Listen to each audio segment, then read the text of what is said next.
ready to dive deep into the world of squash. We're cracking open the game of squash. Oh, yeah. It's a fantastic guide put together by James Ethan and John North. And they're not just any writers, they're seasoned squash players and coaches who've clearly poured their heart and soul into the sport. Yeah, you can tell. What I love is they didn't do it alone. They brought in a whole team of experts to cover it all. And I mean everything. From the history, which, by the way, it goes back way further than I ever imagined. Surprising. To tactics that'll have you strategizing like a pro in no time. It's true. They really do cover it all. From the absolute basics. Yeah, which is great for someone like me. Well, for anyone really who's maybe curious about squash, to those who, already know their way around the court, but are looking to, really up their game. Exactly. So no matter where you fall on that spectrum, get ready to learn something new. I think what gets me is how many people, when you mention squash, they're like, oh yeah, that thing. Right. They don't realize it's got a far richer history than they think. Right. I was blown away reading chapter 1. Over a century old. Who knew? It even hints that it might have started with monks playing some early version in monasteries. It's a fun image, isn't it? With their gloves.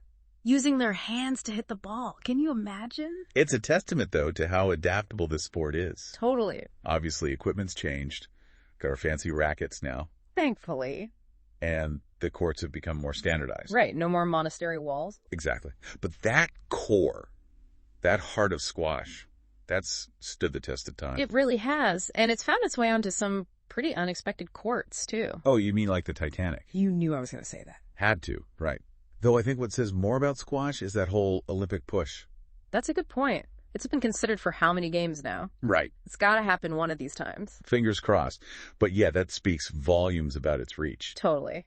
Global appeal, for sure. Because it is for everyone. The game of squash is big on that. It really is. You don't have to be a young athlete in peak condition to enjoy this. No way. They've got stories about people of all ages, all backgrounds. All fitness levels. Finding their stride, pun intended, on the court. Love it. Yeah. And they're right. Squash is physically demanding. Oh, tell me about it. But it's that good kind of challenge, And it's so adaptable. You control the pace, the intensity. Right. It's like a chameleon of a sport. You can make it your own. Speaking of which, their advice on getting started, spot on. Choosing a club, it's not about finding the fanciest place. No. They good. Chapter 3 really digs into that. Because it's more than just the facilities, right? Totally. They want you to think about the club's culture, the vibe. Yeah, are they going to help you improve? Are they welcoming? They even offer coaching. It's about finding the right fit. Totally. Yeah. And honestly, that's key for a beginner especially, right? Oh, absolutely. Walking onto a court can be intimidating enough without feeling like you don't belong. 100%. And the gear. Don't even get me started on the racket. I know, right? They make it so simple, though. Their advice. Don't break the bank. Find something comfortable, something that makes you feel confident. Confidence is key. Grip and weight are what matters, they say. Makes sense. So what about the ball itself? There are different kinds, right? Oh, absolutely. They break it down, all the different types. Do you tell? Well, for beginners, you'll probably start with something like a blue dot ball. Blue dot. It's designed to bounce more, gives you that extra split second. Oh, smart. Which is exactly what you need when you're just starting out. Totally. Okay, so we've covered getting started, but squash is no walk in the park. Definitely not. So chapter 4 gets real about preventing injuries. Which, let me tell you, is crucial. Whether you're a seasoned pro or a total newbie. Oh, 100%. And they've got Brendan Limbrey, a sports physiotherapist, leading the charge. He's great. He does an excellent job of connecting the physicality of squash to common injuries. Which is, eye-opening, You don't realize how those movements can lead to specific problems. Exactly. And his emphasis on warming up, he even talks about incorporating karaoke movements. That sideways grapevine-y thing. Oh, yeah. I didn't realize that was essential squash prep. Right. But it's all about preparing your body for those quick, explosive movements. And it's not just warming up. Cooling down matters, too. Oh, for sure. You can't just slam on the brakes after all that. And he gets into the nitty-gritty of common injuries. Ankle sprains, Achilles tendinopathy, calf strains, even knee and shoulder stuff. His big thing, don't ignore pain. Which, easier said than done, right? Oh, tell me about it. But he's right. Addressing those little things early, so important. He even talks about how tennis elbow or lower back pain, which might not seem as intense as like a pulled muscle or something. Right. It can really affect your game if you just try to push through. Absolutely. Prevention is key. Okay, so we've got the basics down. We know how to avoid getting sidelined. Right. Now, how do we actually improve our game? Chapter 5, that's where it's at. Okay, hit me with it. They lay out 5 actionable steps I love actionable. to really up your squash game, Okay. no matter what your skill level is. Love it. And guess what their first step is? What? Don't tell me. Buy all the gear. Nope. Enjoy yourself. They're big on this. Good. Because if it's not fun, why bother? Right. Passion is key. That's what keeps you coming back. 100%. But for those of us who love a good challenge, they recommend finding people better than you to play with. Oh, I can see it now. Getting totally destroyed on the court. I know. But they make a good case for it. Okay, why? It pushes you, hones those skills, and it's amazing for fitness, all rolled into one. Okay, I'm listening. It's like a learning opportunity then. Exactly. You pick up on things you never would just practicing alone. That's a good point. They're also big on coaching. Makes sense, getting that tailored feedback. Exactly. To refine your technique, address weaknesses. Yeah, because we all have them. Now, let's talk about some specifics. Let's do it. They break down fundamental techniques, like the proper swing, stressing things like, what's it called? Weight transfer? Oh, yeah, weight transfer. And follow through, which is huge. For both forehand and backhand, they say. Exactly. And court positioning. Yeah. Always coming back to that central tee. The tee, the heart of the squash court. Right. And they're adamant about mastering body movement. Okay, so footwork. Footwork. Maintaining that side-on position, even using your head strategically. Interesting. Instead of turning your whole body all the time. Huh. I never thought about that. It's all about balance, they say, and control. Which makes sense because it's a fast-paced game. It is. And you know what I love? They give you actual drills to do. Show me the drill. Drive practice for ball control, boast practice for accuracy. And if you can round up some friends. 2-on-1 games. For strategy and teamwork. Teamwork makes the dream work. But it's not all about the physical, is it? They dedicate a good chunk to game strategy, too. Right. That's what separates the casual player from, like, the squash mastermind. The strategist. Exactly. They talk about controlling the tee, of course. Of course. But also, throwing in some variety, don't be predictable. Mix it up. Keep your opponent guessing. Exactly. Don't just react out there. Dictate the game. Ooh, I like that. Be the puppet master. Yes.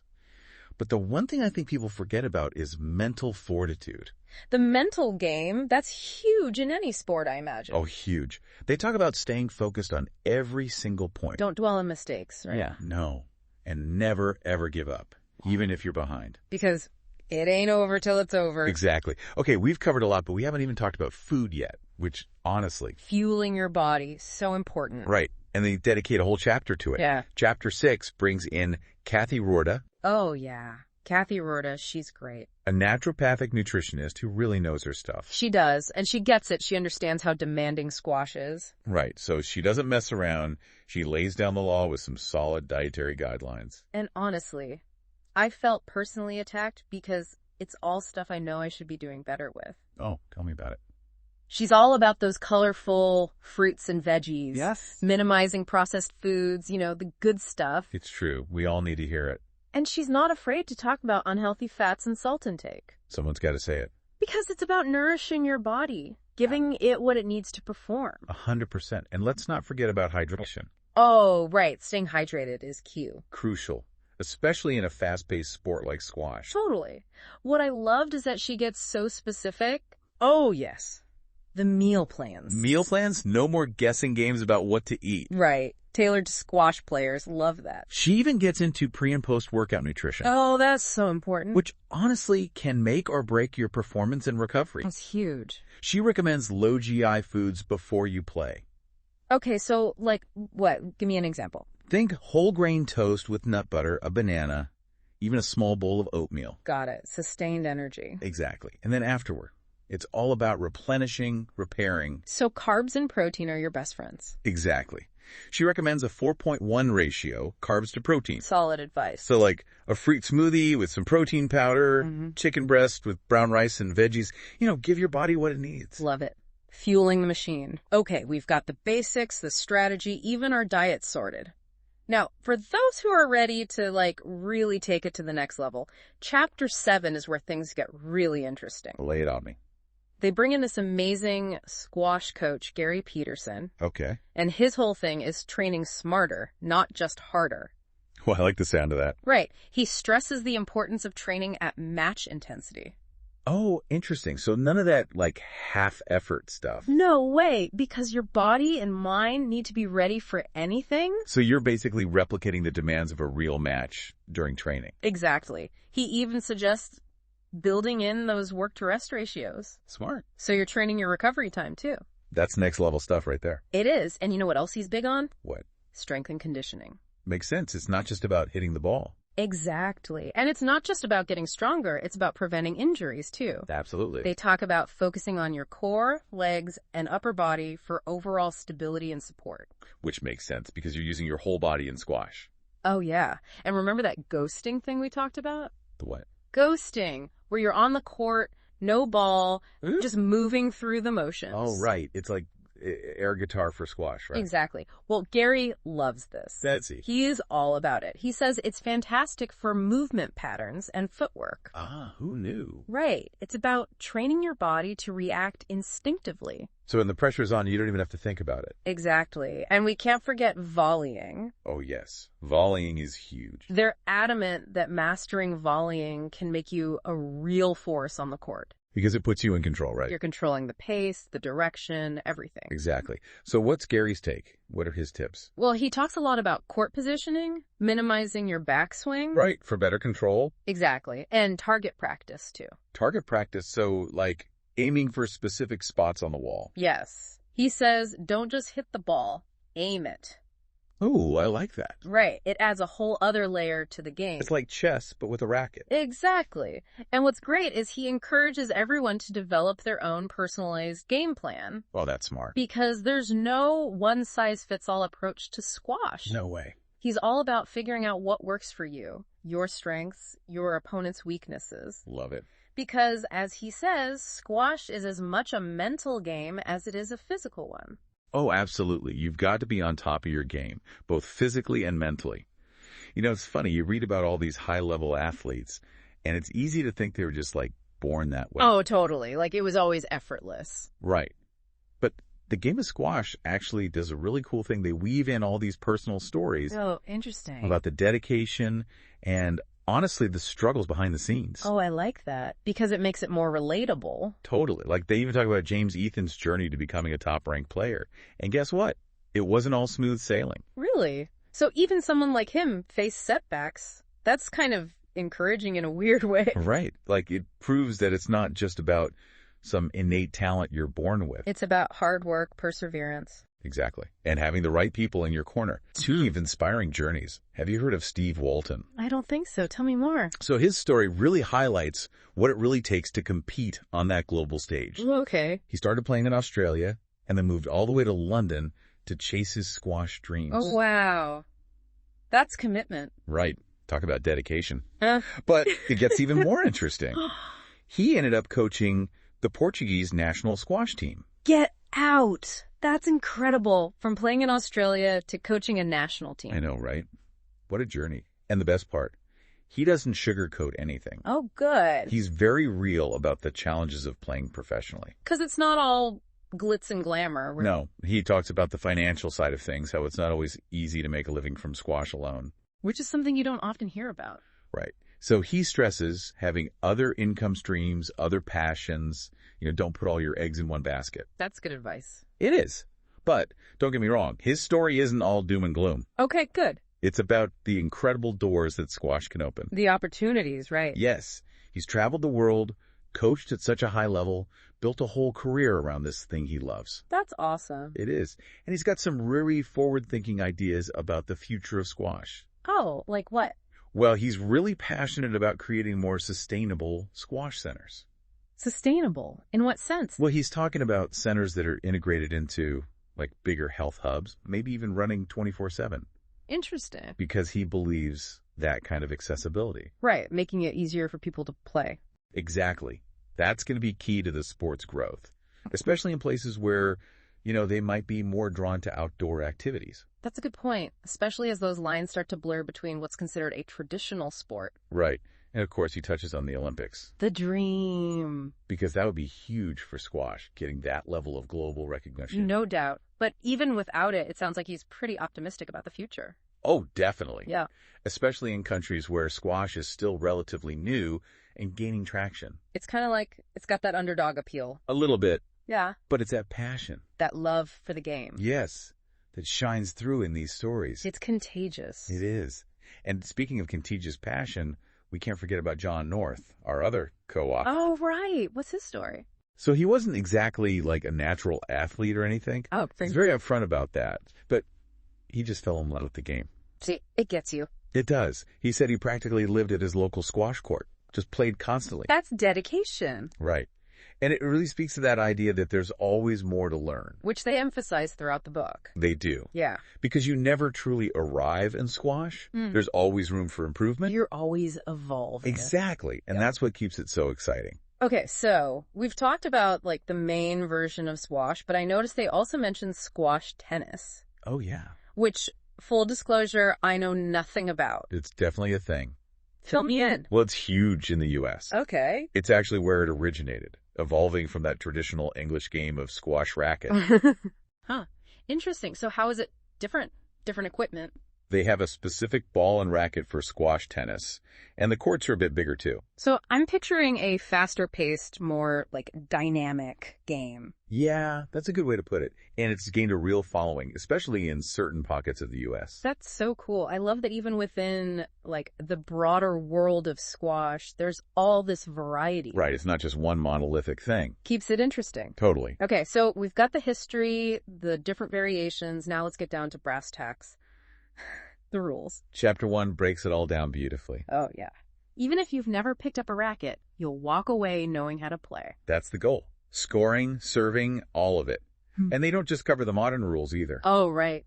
They talk about the traditional English scoring system. Which some people still use today. I know. It's cool though, right? Yeah. Little nod to the past. It's like those quirky traditions that stick around. Exactly. But they're also big on safety. Which is paramount. Oh, 100%. Yeah. Especially wearing those protective eyeglasses. Non-negotiable. They say even during singles matches, just to be safe. You really can't be too careful, can you? Nope. It's not worth risking your vision. Okay, so we're being safe. We know the rules. What's next? Time for the fun part. Those fundamental strokes. Bring it on! Chapter 5 is where it's at for that. Oh, yeah. They really break it down, all those mechanics. Give me the highlights. Okay, so first up, the grip. Which you might think is basic, but... But it's everything. They actually compare it to shaking hands. Interesting. Okay. Finding that sweet spot, firm but not tense. Right, you need some flexibility. Right. Yeah. Exactly.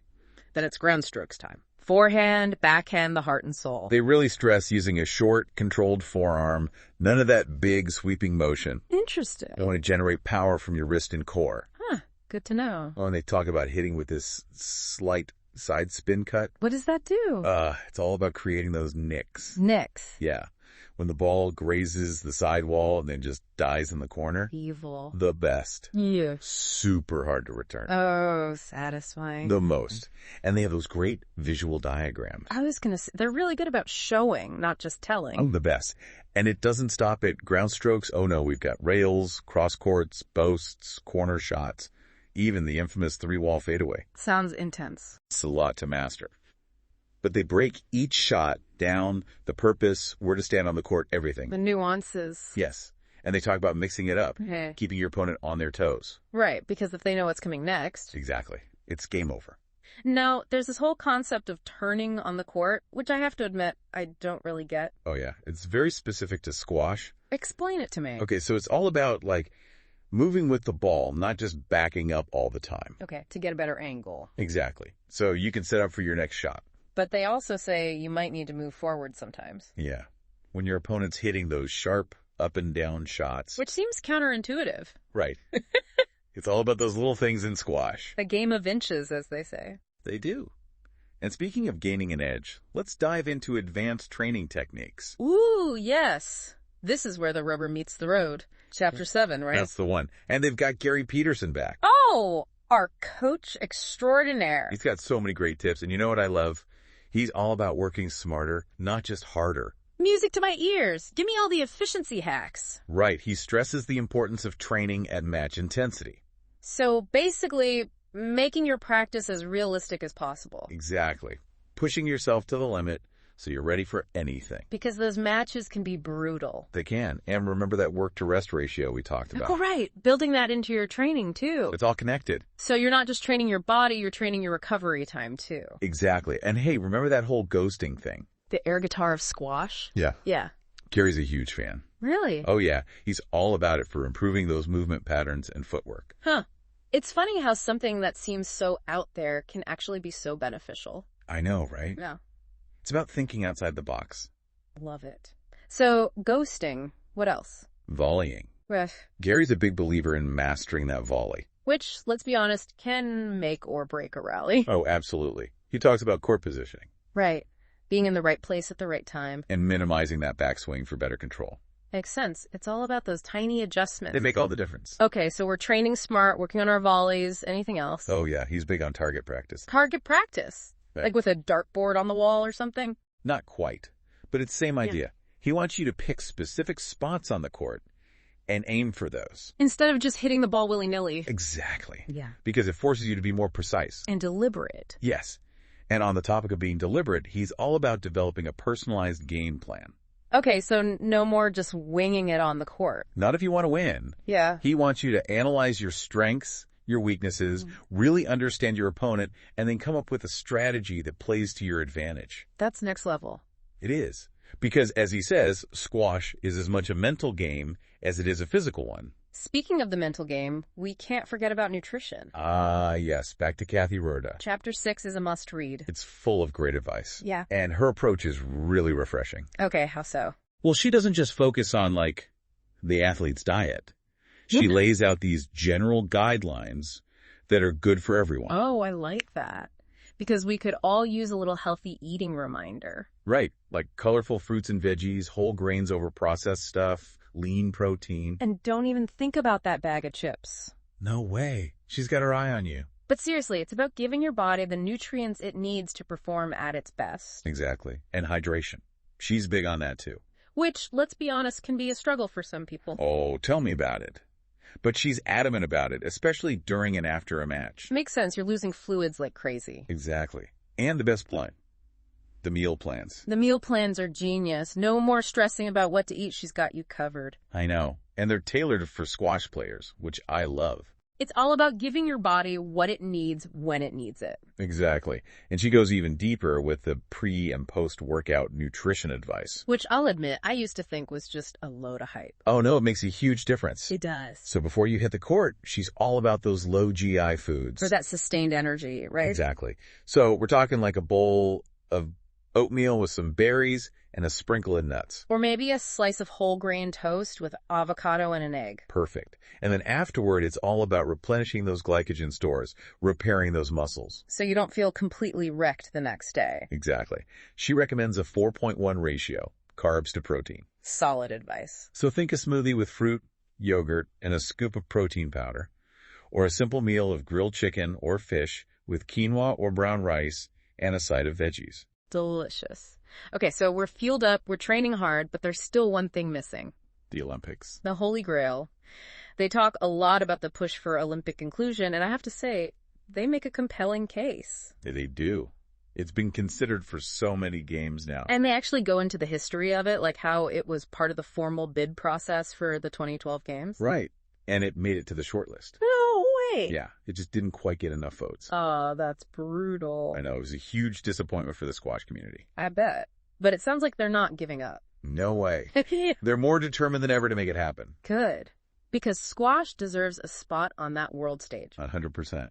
Now, speaking of things that can make or break your game, let's talk about the mental side of squash. Oh, yes. The mental game. That's something they emphasize throughout the book. And Chapter 8 is dedicated entirely to that. Okay, tell me everything. What's their take on it? Well, they really break it down, offering tons of practical advice and techniques for improving focus, managing your emotions, all that good stuff. Because squash can be such a mental game. Oh, totally. It's like playing chess at 1,000,000 miles an hour. Right. It takes a certain kind of mental toughness to stay calm and focused when the pressure's on. Exactly. And they have some great tips. Okay, hit me. Visualization is a big one. Picturing yourself playing your best game, Hitting those winning shots, staying in control, it can make a huge difference. It's like they say, if you can see it, you can achieve it. Right. And they talk about developing pre-match routines. Ooh, I love a good routine. So like a ritual you go through before every match to get in the zone. Exactly. It could be anything that works for you, listening to music, doing some light stretches, maybe just taking a few moments of quiet reflection to visualize your game plan. It's about finding what helps you clear your head and focus your energy. Exactly. And they're really big on staying positive. Which, let's be honest, can be easier said than done, especially when you're in the heat of the moment. Oh, tell me about it. It's easy to get down on yourself when you're losing points, but they stress the importance of letting go of those mistakes and just focusing on the next point. Right, because dwelling on the past isn't going to help you win the present. Exactly. It's about having that, short-term memory when it comes to mistakes. And long-term vision for your game. Exactly. They talk about playing offensively, which I love. Oh, tell me more. So instead of just reacting to your opponent, you're dictating the pace of the game. Yes. You're in control. You're forcing them to adjust to your style of play. That's such a power move. It is. And one of the best ways to do that is by varying the pace of your shots, keeping your opponent guessing. Love it. Now, one thing that stood out to me was this idea of keeping a training diary. Oh, yeah. They're big on that. Right. It's not as exciting as, practicing trick shots or anything. Right. But it can be so valuable. So valuable. It's all about tracking your progress, identifying areas for improvement, even preventing injuries. Okay, so walk me through it. What kind of things should you be tracking? Well, they recommend writing down everything, the type of workout you did, Yeah. how long you trained, the intensity level, how you felt afterward. So you can start to see patterns, right? Like maybe you always feel sluggish after a certain type of workout. Exactly. Or you notice you're more prone to injuries when you're not prioritizing recovery. It's like they say, knowledge is power. And when it comes to your body and your performance, that knowledge can make all the difference. Okay, so we're keeping a training diary. What else? Well, they're also big proponents of having a structured training plan. Because you can't just show up at the court and hope for the best. Exactly. They recommend working with a coach to develop a plan that aligns with your goals, your fitness level, all of that. So it's personalized. Exactly. And they emphasize the importance of incorporating a variety of exercises. So cardio, strength training, flexibility, and of course, drills specific to squash. It's about becoming a well-rounded athlete. Exactly. But they also acknowledge that sometimes you need a little extra help. Right, like if you've got a nagging injury or you hit a plateau in your training. Exactly.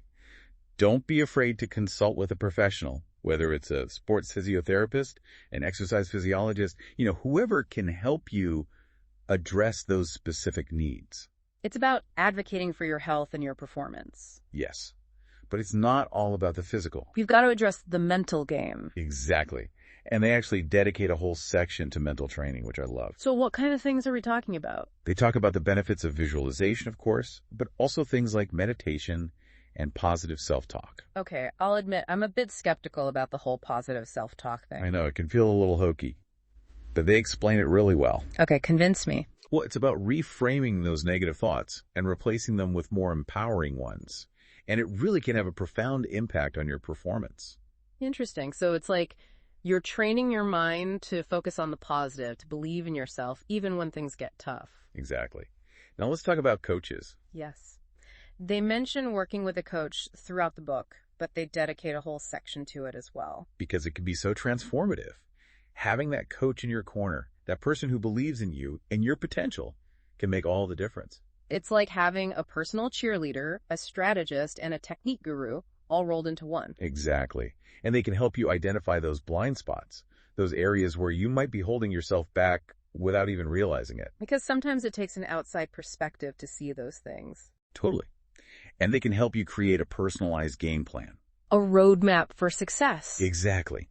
Plus, there's the motivational aspect, right? Having someone there to push you, hold you accountable, and celebrate your wins. There's nothing quite like having someone in your corner cheering you on. It's the best. But they're clear about one thing. It's got to be the right coach. Oh, right. It's not just about finding the first person with a whistle and a clipboard. Exactly. They stress the importance of finding someone who's a good fit for you. Someone who understands your goals, your learning style, your personality. Because if you don't click with your coach, it's not going to be a productive relationship. Exactly. And they also acknowledge that one-on-one coaching isn't always feasible, whether it's cost or availability. So what are the alternatives? They suggest looking for mentorships, maybe through your club or online communities. Oh, that's a great idea. I hadn't even thought about that. It can be a really valuable experience. Love it. And group coaching sessions can be a great option too. Okay, gear time. We've touched on rackets, but they also get into other essentials. Oh, yeah. Shoes are a big one. Because those courts can be slippery. So important to have that proper support and traction. What about clothing? Anything specific? They basically say comfort is key. Makes sense. You don't want to be adjusting your clothes in the middle of a rally. Right. You need to be able to move freely, no distractions. And of course, we can't forget about protective eyewear. Always. Safety first. They even recommend wearing it during singles matches, just to be on the safe side. Okay, so we've got our gear, we're feeling good, but our bodies are definitely feeling the burn. What about recovery? Ah, yes. Recovery. They dedicate a whole chapter to this, chapter 9, to be exact. It's so important, but often overlooked. Oh, totally. They emphasize the importance of listening to your body, not pushing yourself too hard, too often. Because that's a recipe for disaster. Oh, 100%. They're all about incorporating active recovery methods into your routine. Okay, so what does that look like? Give me some examples. Think light stretching, foam rolling, maybe even a gentle swim. So instead of just vegging out on the couch after a match, you're keeping your body moving. Exactly. It's all about promoting blood flow and reducing soreness. Okay, that makes sense. What about sleep? How important is that? They're big on sleep. And for good reason is when your body repairs itself, rebuilds those muscles. It's like hitting the reset button. Exactly. And of course, we can't forget about the importance of staying hydrated and nourishing your body with those nutrient-rich foods we talked about earlier. Right. Fueling your recovery is just as important as fueling your workouts. 100%. Now, they even get into things like massage therapy, cryotherapy, those more like advanced recovery methods. For those who are really pushing their bodies to the limit. Exactly. It's about having a well-rounded approach to recovery. And recognizing that it's not just about the physical, right? Right. Mental recovery is just as important. So they talk about stress management techniques, relaxation. Because let's face it, life doesn't just stop because you're playing squash. Exactly. They want you to find those things that help you unwind and de-stress so you can come back to the court feeling refreshed and ready to go. I love that. It's all about finding that balance. Yes. And speaking of finding your balance, we have to talk about community. Ah, yes. Community. They dedicate a whole chapter to this as well. Chapter 10 is all about the social side of squash, how connecting with other players can enhance your experience. Because squash, while often played one-on-one, doesn't have to be a solitary sport. Not at all. And they give you all these great tips for finding your people. Okay, I'm all ears. So, first up, finding a training partner. Oh, I love that idea. Having someone to practice with, push you, and hold you accountable. Exactly. It's like having a built-in workout buddy. The best. And they're also big on joining a squash club. Oh, yeah. It's a great way to immerse yourself in the culture of squash. You got leagues, tournaments, social events. It's like a built-in community of people who share your passion. Sign me up. Right. And they even talk about attending squash events. Oh, like professional matches, exhibitions, that kind of thing. Exactly. Because there's nothing quite like seeing the pros in action. It's so inspiring, and you can pick up some really valuable tips and tricks just from observing them. Totally. But they also recognize that not everyone has access to a thriving squash community in their local area. Which is where the beauty of the internet comes in. Exactly. They have a whole section on online squash communities. Which is amazing, because it means you can connect with people from all over the world who share your passion. Right. We're talking online forums, groups, coaching platforms. The possibilities are endless. I love it. It's like having a virtual squash club right at your fingertips. Exactly. Yeah. It is. And they're really good about addressing that. Like, not everyone has a squash club down the street. Right. So they suggest looking for mentorship opportunities. Could be at your club if you have one. Right. Could be online through those communities we talked about. So many options. Exactly. Because everyone needs a little guidance. Especially when you're starting out, it can be so overwhelming. Totally. But even seasoned players can benefit from a fresh perspective. Speaking of fresh perspectives, they have this whole section on recording your matches. Oh, yeah. That's something I've always been curious about, but also a little terrified of. I get it. Yeah. But they make a really strong case for it. Okay, convince me. So they recommend filming your matches. It could be with a video camera or even just your phone. Okay, and then what? You just watch it back and cringe. Well, maybe a little. Yeah. But the point isn't to be self-critical. It's to analyze. Okay. Really look at your footwork, your racket prep, your shots, even your body language. Interesting. Because that can reveal a lot about your mental game, I imagine. Exactly. It's like getting a bird's eye view of your own game, which you never get otherwise. Right. Because you're so in the moment when you're playing. Exactly. Yeah. And they suggest sharing that footage with your coach or a training partner. To get an outside perspective. Yes. Because sometimes we have these blind spots that we just don't see. That makes sense. It's like those optical illusions. You need someone else to point out what you're missing. Exactly. And they even recommend watching professional matches that way. Oh, interesting. So not just for entertainment, but like really study them. Yeah, you can learn so much from observing the best of the best, how they move on the court, their strategies, everything. Okay, I'm sold. I'm going to start recording my matches. Do it. You won't regret it. Now, this might seem like a no-brainer, but they dedicate a whole section to mastering the rules of squash. Which you'd think wouldn't be necessary, but... You'd be surprised. I think a lot of people, myself included, kind of learn the rules as we go. Right, you pick things up from other players, you learn from your mistakes. Exactly. But the game of squash goes back to basics in Chapter 1, which I think is so important. Oh yeah, they cover everything, scoring, serving, all the little details. And they don't shy away from the etiquette either. Oh, the etiquette. Because good sportsmanship never goes out of style. Never. They talk about shaking hands, calling your shots fairly, just being respectful of the game and your opponent. That's so important because it's easy to get caught up in the heat of the moment and forget those basic courtesies. Exactly. They even get into those hand signals that are unique to squash, like how to call a let. Oh, a let? What's that? So a let is basically like a do-over. It happens when something interrupts the flow of the rally. Yeah. And one player is given an unfair advantage. Okay, so give me an example. Sure. Let's say you're in the middle of the rally, and your opponent's shoelace comes untied. They trip. Can't get to your shot. Okay, yeah. That wouldn't be fair to award you the point. Exactly. Or let's say you're about to take a shot, and your opponent is in your way, blocking your path to the ball. That's another situation where a let might be called. So it's all about making sure the game is played fairly. Exactly. Love it. Okay, so we've got the rules down. Now let's talk about something that can really make or break your game, the mental side of squash. Yes. The mental game. They talk about it a lot throughout the book, and for good reason. It's what separates the good players from the great players. Totally. It's as much a mental battle as it is a physical one. Oh, absolutely. And they really emphasize developing that mental toughness. Okay, so what does that even mean, mental toughness? Well, it's about staying calm, focused, even when you're under pressure. Because, let's be honest, squash can be a real pressure cooker. You're in that enclosed space, the rallies are intense, there's nowhere to hide. Exactly. But they offer some great strategies for dealing with that pressure. Okay, like what? Visualization is a big one.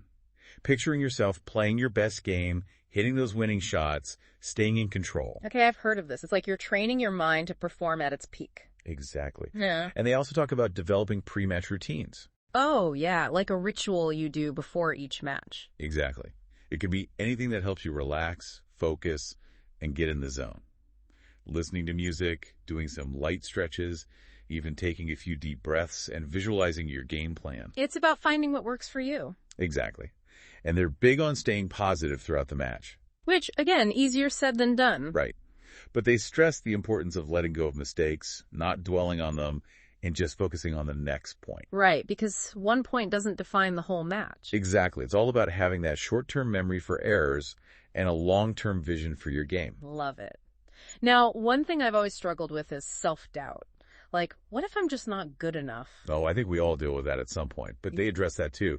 They talk about the importance of self-belief.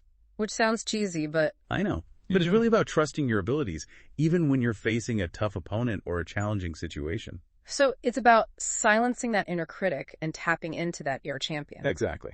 Okay, let's talk about something that I think is so crucial for improvement in any area of life, not just squash feedback. Oh, feedback is a gift. It is, but sometimes it can be hard to hear. I get it, but they encourage you to actively seek it out. Oh, interesting. So don't just wait for someone to offer their opinion? No, ask for it. Yeah. Ask your coach, your training partners, even experienced players who have watched you play. What are my strengths? What do I need to work on? What am I missing? Be your own advocate for growth. I love that. It's about taking ownership of your development. Exactly. And that's a two-way street, right? You should be offering feedback to other players as well. Oh, absolutely.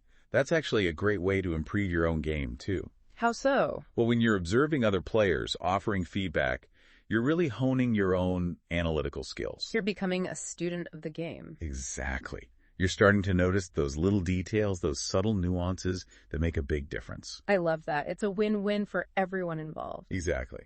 And speaking of win-win, we can't forget about community. Oh, yes. Community. They talk about this a lot throughout the game of squash, but they dedicate a whole chapter to it as well. Chapter 10 is all about the social side of squash, how connecting with other players can enhance your experience, your motivation, your love for the game.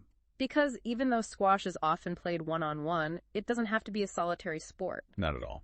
So how do we tap into that social side? What are their recommendations? Well, they talk about finding a training partner, someone who's at a similar level, someone who can challenge you and push you to be better. I love that. It's like having a built-in accountability buddy. Exactly. And of course, there's joining a squash club, which is a fantastic way to meet other players, get involved in leagues, tournaments, social events. It's a built-in community of people who share your passion. Okay, sold. I need to find a squash club. Do it.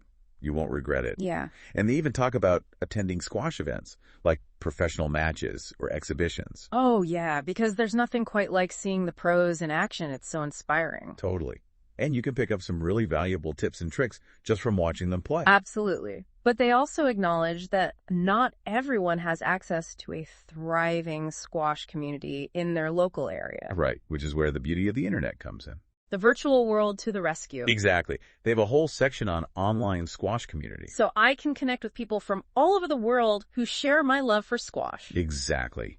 There are online forums, groups, even coaching platforms. The possibilities are endless. That's amazing. It's like having a squash club right at your fingertips no matter where you are in the world. Exactly.